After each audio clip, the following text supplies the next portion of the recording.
दर्शकों नमस्कार। गाजीपुर टुडे के यूट्यूब चैनल पे आपका स्वागत है। आज की खबरों के गुलदस्ते में 5 महत्वपूर्ण खबरें हैं, जिनमें पहली महत्वपूर्ण खबर है प्रधानमंत्री नरेंद्र मोदी की जाति को लेकर कांग्रेस नेता राहुल गांधी ने आज जबरदस्त हमला बोला। दूसरे खबरों के गुलदस्ते में दूसरा वीडियो है अरविंद केजरीवाल ने क्या कहा है। अरविंद केजरीवाल ने सीधे सीधे कहा कि समय चक्र का पहिया हमेशा घूमता रहता है। आज भारतीय जनता पार्टी केंद्र की सत्ता में है, कहीं विपक्ष केंद्र की सत्ता में आ गया तो जिन कानूनों से भारतीय जनता पार्टी विपक्ष के नेताओं को डरा रही है, धमका रही है, कहीं वही कानून भारतीय जनता पार्टी को न दौड़ा लें। खबरों के गुलदस्ता में तीसरी खबर, प्रधानमंत्री नरेंद्र मोदी जी ने लोकसभा में आरक्षण के मुद्दे को लेकर जब कांग्रेस को कटघरे में खड़ा किया तो कांग्रेस नेता जो दलित समाज से आते हैं, उदित राज जी, जो इंडियन रेवेन्यू सर्विस के कर्मचारी भी रह चुके हैं, IRS रह चुके हैं, उन्होंने नरेंद्र मोदी के गलत बयानी का खंडन किया।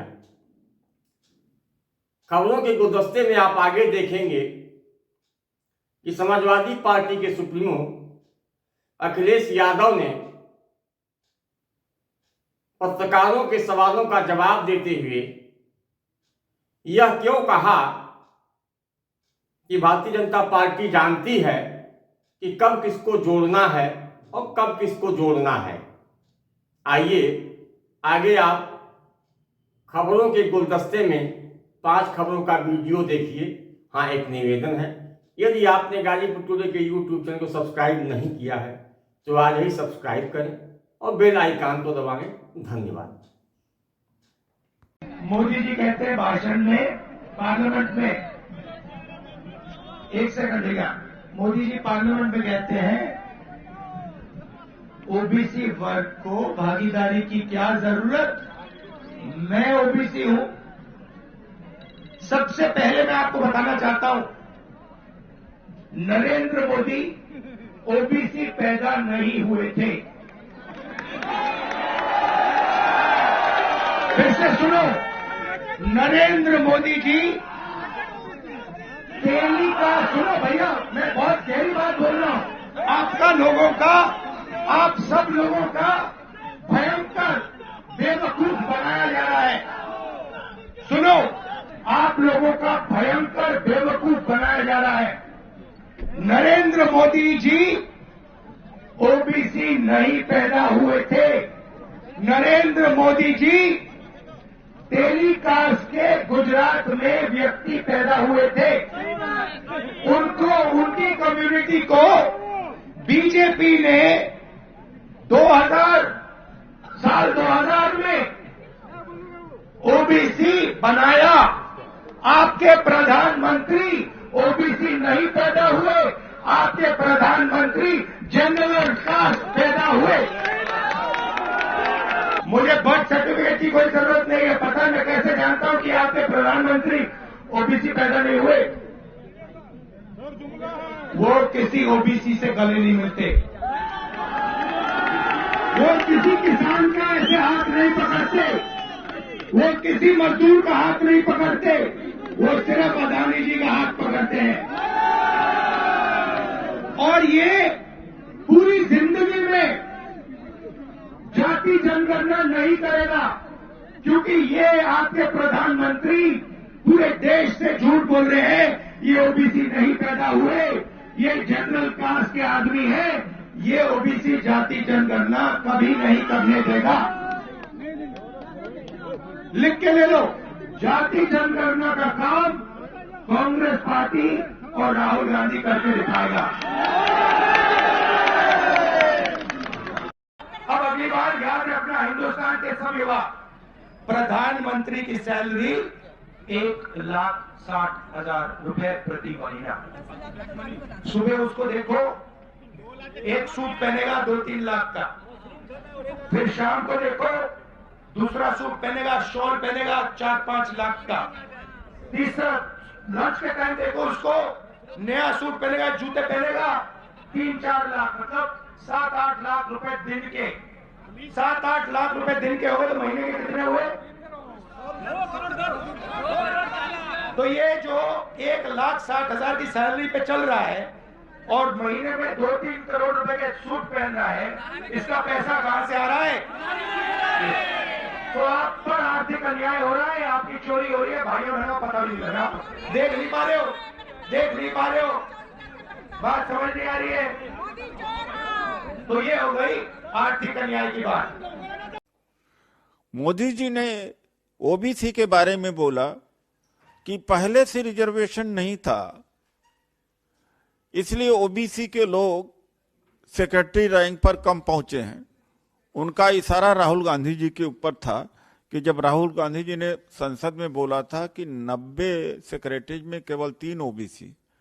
अरे भाई, 1990 में आरक्षण मिला ओबीसी का। विरोध लाल कृष्ण आडवाणी जी ने रथ यात्रा निकाल करके किया और उसी पिछड़ों के आरक्षण के विरोध के प्रतिफल वाजपेयी जी प्रधानमंत्री बने और मोदी जी बने, वरना बीजेपी तो कभी उठ ही नहीं सकती थी।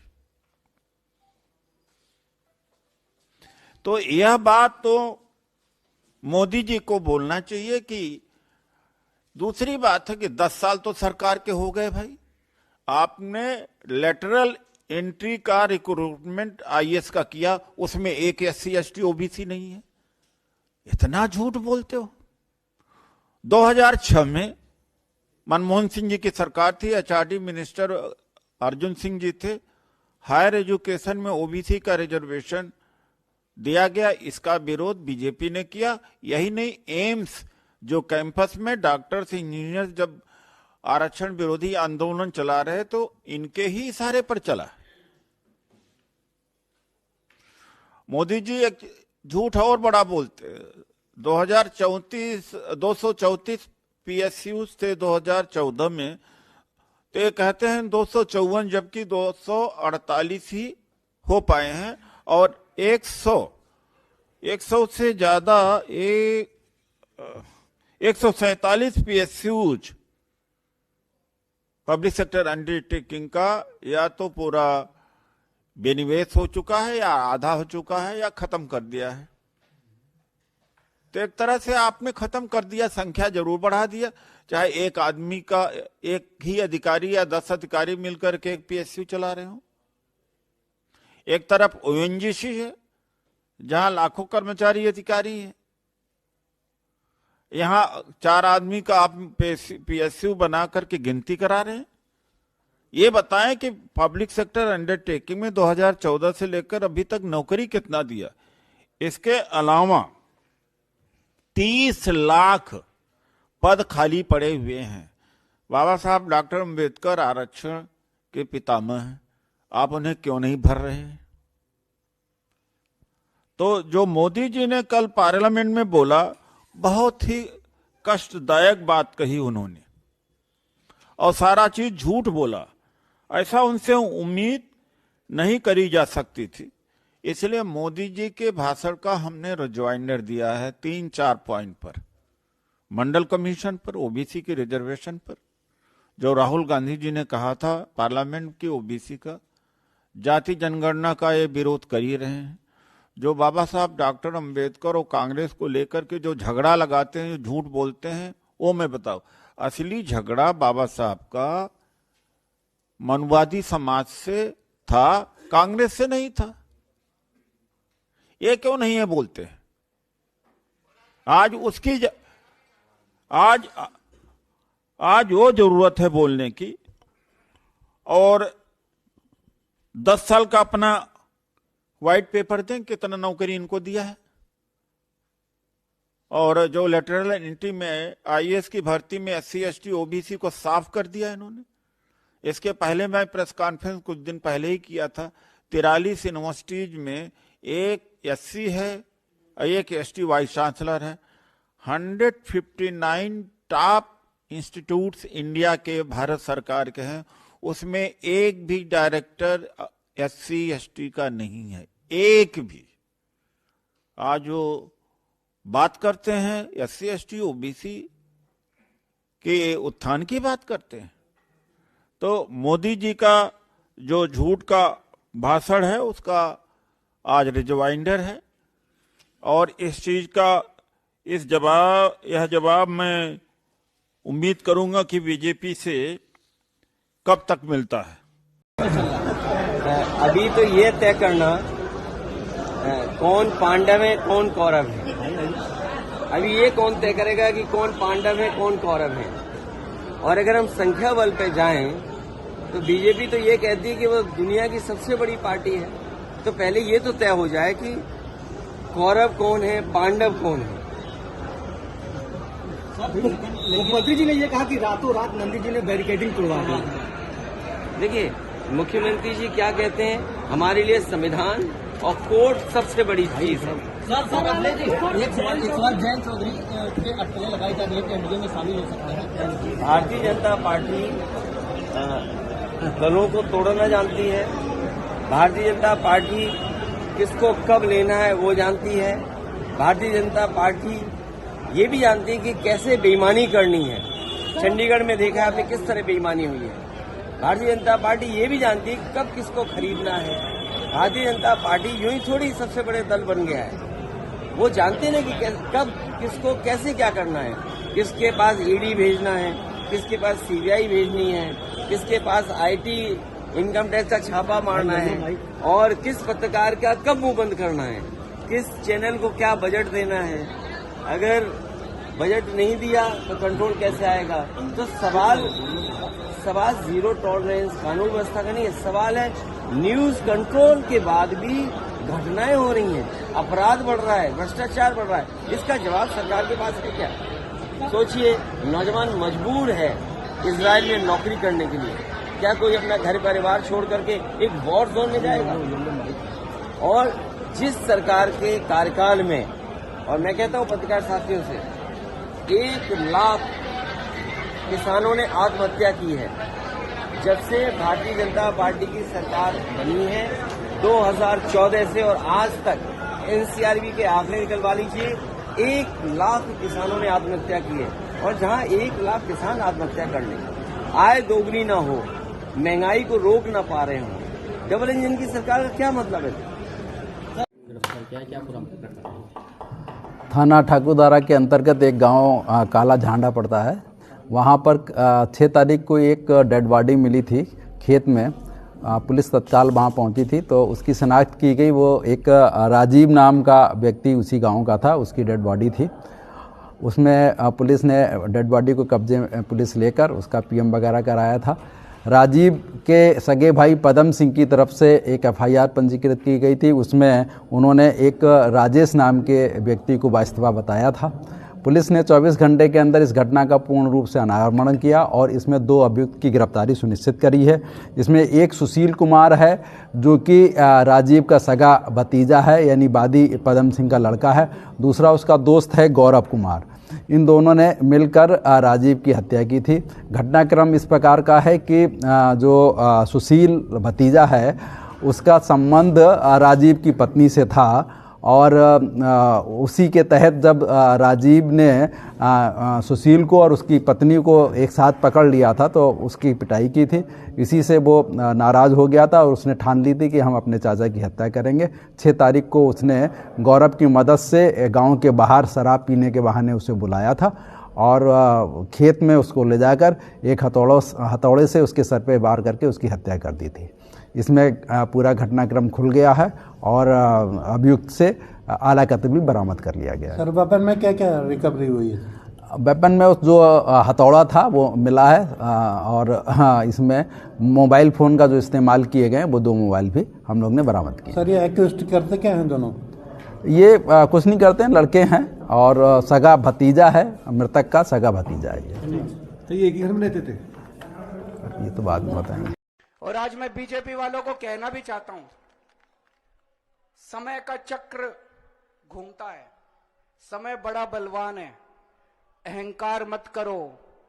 भगवान ना करे कल समय का चक्र जब घूमेगा और तुम इधर होगे और हम उधर होएंगे, कहीं ऐसा ना हो कि यही कानून तुमको खाने के लिए दौड़े। उसके बाद कह रहे हैं केजरीवाल भ्रष्ट है।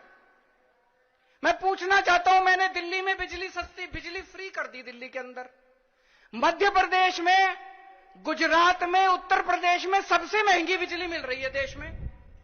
तो बिजली फ्री करने वाला चोर है कि बिजली महंगी करने वाला चोर है? दिल्ली में मैंने सबका इलाज मुफ्त कर दिया, चाहे गरीब हो चाहे अमीर हो, सरकारी अस्पताल में चले जाओ, सबका दवा दारू सब फ्री। मध्य प्रदेश में, गुजरात में, उत्तर प्रदेश में चले जाओ, इतना महंगा इलाज, सरकारी अस्पतालों का बेड़ा गर्क कर दिया इन लोगों को। मैं पूछ रहा हूं, लोगों का इलाज फ्री करने वाला चोर है कि लोगों का इलाज महंगा करने वाला चोर है? किसी को भी पकड़ के चोर चोर चोर चोर चिल्लाना चालू कर देते हैं लोग। तो दोस्तों, देश का बहुत बुरा हाल है। मैं विजयन साहब को बहुत बहुत बधाई देना चाहता हूं, उन्होंने आज ये अलख जगाई है, सबको इकट्ठा किया है। ये देश केवल हमारा नहीं है, ये देश 140 करोड़ लोगों का है। और आज मैं बीजेपी वालों को कहना भी चाहता हूं, समय का चक्र घूमता है, समय बड़ा बलवान है, अहंकार मत करो। भगवान ना करे कल समय का चक्र जब घूमेगा और तुम इधर होगे और हम उधर होएंगे, कहीं ऐसा ना हो कि यही कानून तुमको खाने के लिए दौड़े। उसके बाद जय हिंद। अभी हेमंत सोरेन साहब को इन्होंने जेल में डाल दिया, अभी तक उनके ऊपर कुछ भी साबित नहीं हुआ है, अभी उनके ऊपर मुकदमा नहीं चला है, अभी मुकदमा शुरू भी नहीं हुआ है, अभी जांच चल रही है। लेकिन अगर मुकदमे को 15 साल लगे तो हेमंत सोरेन साहब 15 साल जेल में रहेंगे। और ये तो किसी को भी कर दें, कल मुझे पकड़ के जेल में डाल देंगे, विजयन साहब को पकड़ के जेल में डाल देंगे, स्टालिन साहब को पकड़ के जेल में डाल देंगे, सीतारामैया साहब को पकड़ के जेल में डाल देंगे, सुखविंदर जी को, किसी भी को भी पकड़ के जेल में डाल देंगे और सरकार गिरा देंगे। हेमंत सोरेन साहब को जेल में डाला, उसके बाद 48 घंटे तक ये लोग तोड़ने की कोशिश करते रहे, जेएमएम को तोड़ देते हैं। ये तो भगवान का भला और जेएमएम वालों का महान है, जेएमएम वाले जो टूटे नहीं इनके सामने। तो ये अब ये किसी भी को भी पकड़ के जेल में डाल देंगे, उसकी सरकार तोड़ देंगे और फिर अपनी सरकार बना लेंगे। ये क्या चल रहा है इस देश के अंदर? दूसरी चीज, गवर्नर्स और लेफ्टिनेंट गवर्नर्स के जरिए ये जिस तरह से सरकारों को तंग कर रहे हैं, संविधान के अंदर साफ साफ लिखा है कि ये हमारे सब्जेक्ट्स हैं। उन सब्जेक्ट्स के अंदर भी रोज गवर्नर हर राज्य के अंदर टांग अड़ा रहे हैं। सबसे इंटरेस्टिंग तो अभी पंजाब के अंदर हुआ। पिछले साल पंजाब सरकार ने बजट सेशन, अपनी असेंबली का बजट सेशन कॉल करने के लिए गवर्नर के पास फाइल भेजी। गवर्नर ने बजट सेशन करने की परमिशन नहीं दी। सोचिए, एक चुनी हुई सरकार, फुल स्टेट, उसका मुख्यमंत्री, उसकी कैबिनेट प्रस्ताव पारित करके कहती है कि हम फलानी तारीख से बजट सेशन बुलाएंगे और उसमें राज्य का अगले साल का बजट पास करेंगे। गवर्नर ने बजट सेशन की भी परमिशन नहीं दी, अल्टीमेटली सुप्रीम कोर्ट जाना पड़ा। सुप्रीम कोर्ट ने गवर्नर को खूब लताड़ा। लेकिन प्रॉब्लम यह है कि इनको लताड़ का, गाली गलौज का, इनको सुप्रीम कोर्ट रोज लताड़ता है, इन लोगों को, इनको कोई फर्क ही नहीं पड़ता। तो इस तरह से दिल्ली के अंदर तो आप सब लोग देख ही रहे हैं कि हर काम के अंदर किस तरह से लेफ्टिनेंट गवर्नर हर काम के अंदर, छोटे से छोटे काम के अंदर टांग अड़ा रहे हैं। और तीसरा तरीका है ईडी। यह अब इनका एक नया हथियार आ गया, ईडी। अभी तक इस देश के अंदर यह कानून होता था कि अगर आपने कोई क्राइम किया तो उसकी जांच होती थी, फिर उसमें मुकदमा चलता था। मुकदमे में तय होता था कि कौन कौन दोषी है, कौन कौन निर्दोष है। जो दोषी है उसको सजा मिलती थी, वो जेल जाता था। मुकदमे के बाद, मुकदमा खत्म होने के बाद आदमी जेल जाता था जिसको दोषी माना जाता था। अब अब तय कर लेते हैं कि इसको जेल भेजना है, तो उसको पकड़ लेते हैं, उसको जेल में डाल देते हैं, फिर सोचते हैं अब इस पे क्या मुकदमा करें, इस पे क्या केस बनाएं। फिर ये केस बनाते हैं और केस बनाने के बाद फिर वो तब तक जेल में रहता है जब तक कि मुकदमा पूरा ना हो जाए और वो निर्दोष साबित ना हो जाए। हमारे देश के अंदर 15-15 साल लग जाते हैं मुकदमे पूरे होने में, तो 15-15 साल किसी को भी पकड़ के जेल, यह भी पीएमएलए जो कानून लेके आए उसमें ही लिखा है कि जब तक उस आदमी को, किसी को भी पकड़ के जेल में डाल दो और जब तक उस आदमी का मुकदमा पूरा नहीं हो जाता, वो निर्दोष साबित नहीं हो जाता, तब तक वो जेल से बाहर नहीं आएगा। ये तो बहुत खतरनाक है। मैं भी 1-2 बैनर देख रहा था, उसमें लिखा था कि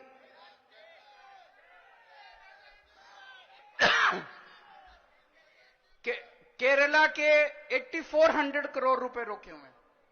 और मान साहब से मैं थोड़े दिन पहले बात कर रहा था, पंजाब के भी 8000 करोड़ से ज्यादा फंड रोके हुए हैं। अब एक फंड, अभी पंजाब सरकार थोड़े दिन पहले सुप्रीम कोर्ट में गई कि हमारा पैसा रिलीज नहीं कर रहे, आरडीएफ का पैसा, आरडीएफ लगभग 4-5 हजार करोड़ बनता है, 5500 करोड़ रुपया आरडीएफ का, रूरल डेवलपमेंट फंड का पैसा इस्तेमाल रिलीज नहीं कर रहे। केरल भी गया, सुप्रीम कोर्ट की हेयरिंग अब अगले हफ्ते फिक्स हुई है और तुरंत केंद्र सरकार से फोन आ गया, आइए बैठ के बात करते हैं। तो हम छोटी छोटी बातों के लिए सुप्रीम कोर्ट जाएंगे क्या? ये क्या बदतमीजी है? आप अपना काम क्यों नहीं करते? हम हर चीज के लिए सुप्रीम कोर्ट के पास और भी तो बहुत काम है। सुप्रीम कोर्ट भरा हुआ है केसेस से, जनता के केसेस से। हम अपने फंड लेने के लिए भी, हमें फंड लेने के लिए जंतर मंतर पे आके बैठना पड़ेगा। आप लोगों को जान के ताज्जुब होगा, दिल्ली के लोग मिलके साल में 2 लाख करोड़ रुपए का इनकम टैक्स देते हैं, 2 लाख करोड़। और उस 2 लाख करोड़ में से बदले में दिल्ली के लिए हमें कितना पैसा मिलता है, गेस कर सकते हैं आप लोग? 2 लाख करोड़ रुपए हम केंद्र सरकार को देते हैं दिल्ली के लोग मिलके इनकम टैक्स में, और उस 2 लाख करोड़ में से दिल्ली के लोगों को एक साल में 325 करोड़ रुपए मिलते हैं। इतना तो अंग्रेजों ने भी नहीं लूटा होगा 100 साल में जितना ये लोग लूट रहे हैं। ये तो हद हो गई है। मोटे मोटे तौर पे देखें तो 3 तरह से केंद्र सरकार विपक्ष की सरकारों को तंग कर रही है। सबसे पहला, केंद्र सरकार जायज फंड, जो हक है राज्यों का, वो फंड नहीं दे रही है। दूसरा तरीका, गवर्नर्स के और लेफ्टिनेंट गवर्नर के जरिए रोज काम में टांग अड़ाती है, हर काम में टांग अड़ाती है। और तीसरा तरीका, एजेंसीज को छोड़ के जिसको मर्जी पकड़ के जेल में डाले जा रहे हैं, जिसको मर्जी पकड़ के जेल में डाले जा रहे हैं। सबसे पहले मैं पहले तरीके पे आता हूं। यहां पे पिनरई विजयन साहब बैठे हैं, पंजाब के मुख्यमंत्री बैठे हैं, मैं दिल्ली का मुख्यमंत्री और कई सारे राज्यों के मंत्रीगण आए हुए हैं। हम सारे रोज इस बात को झेल रहे हैं कि जो जायज फंड उस राज्य के बनते हैं, वो फंड हमें नहीं दिए जा रहे। अगर केरला के लोगों को उनके हक के फंड नहीं दिए जाएंगे तो काम कैसे चलेगा? सरकार कैसे चलेगी? केरला की सरकार कैसे चलेगी? तमिलनाडु की सरकार कैसे चलेगी? और हम यहां भीख मांगने नहीं आए। विजयन साहब यहां पे अपने घर के लिए, अपने परिवार के लिए पैसे मांगने नहीं आए, अपने बच्चों के लिए, अपने बीवी बच्चों के लिए पैसे मांगने नहीं आए। वो केरला के लोगों के लिए पैसे मांगने आए हैं। आज पंजाब के मुख्यमंत्री यहां अपने 3 करोड़ लोगों के लिए फंड मांगने के लिए आए हैं। मैं दिल्ली का मुख्यमंत्री अपने दिल्ली के 2 करोड़ लोगों का हक मांगने के लिए आया हूं। संविधान में लिखा है कि कितना पैसा किस सरकार को मिलेगा। ये वाला टैक्स आएगा, मैं इनकम टैक्स में था, ये थोड़ा सा ज्यादा जानता हूं इसको। तो कितना फंड, कौन सी सरकार कितना फंड इस्तेमाल करेगी, कैसे इस्तेमाल करेगी, फाइनेंस कमीशन होगा, फाइनेंस कमीशन तय करेगा, ये पैसा केंद्र के पास जाएगा, ये पैसा राज्य सरकार। अरे जो हमारा हक है, हमारा नहीं, लोगों का हक है, केरला के लोगों का हक है, तमिलनाडु के लोगों का हक है, वेस्ट बंगाल के, पंजाब के, दिल्ली के लोगों का हक है। वो हक आप कैसे छीन सकते हैं लोगों का? आप उनका काम कैसे रोक सकते हैं? अगर आप हमारे लोगों के पैसे नहीं देंगे तो हम सड़कें कैसे बनाएंगे, बिजली कैसे देंगे, लोगों का विकास कैसे करेंगे? मुझे लगता है आज इस देश को यह दिन भी देखना था ये जंतर मंतर वो जगह है जहां पे इस देश की प्रजा सरकारों के एक्सप्लॉयटेशन से तंग आके यहां पे धरने प्रदर्शन करने आती है। लेकिन आज यहां पे केरला के मुख्यमंत्री को अपना सारा कामकाज छोड़ के केरला से दिल्ली यहां पे धरना करने के लिए आना पड़ा केंद्र सरकार की ज्यादतियों के खिलाफ। मैं समझ रहा हूं ये भी इस देश को ये दिन भी देखना था। आज लगभग आधे राज्यों के अंदर विपक्ष की सरकारें हैं और आधे राज्यों के अंदर उन लोगों की सरकारें हैं। जो विपक्ष की सरकारें हैं आधे राज्यों के अंदर तो लगभग 70 करोड़ लोगों को ये विपक्ष की सरकारें रिप्रेजेंट करती हैं। 70 करोड़ लोगों को, आधे देश को। और इस वक्त ऐसा लगता है कि केंद्र सरकार ने विपक्ष की सरकारों के खिलाफ युद्ध छेड़ा हुआ है।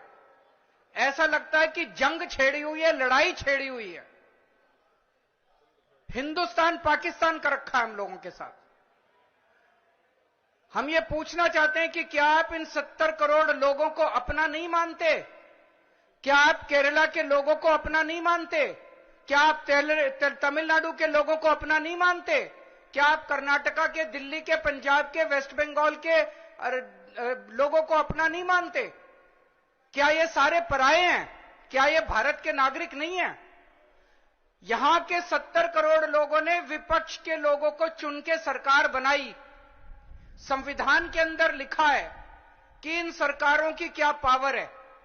शिक्षा की पावर राज्य सरकारों की, स्वास्थ्य की पावर राज्य सरकारों की। संविधान के अंदर लिखा है कि क्या क्या पावर है। आप हमें अपना काम ही नहीं करने देते। सारी विपक्ष की सरकारों को तरह तरह से प्रताड़ित करने के लिए आज केंद्र सरकार सारे हथकंडे अपना रही है।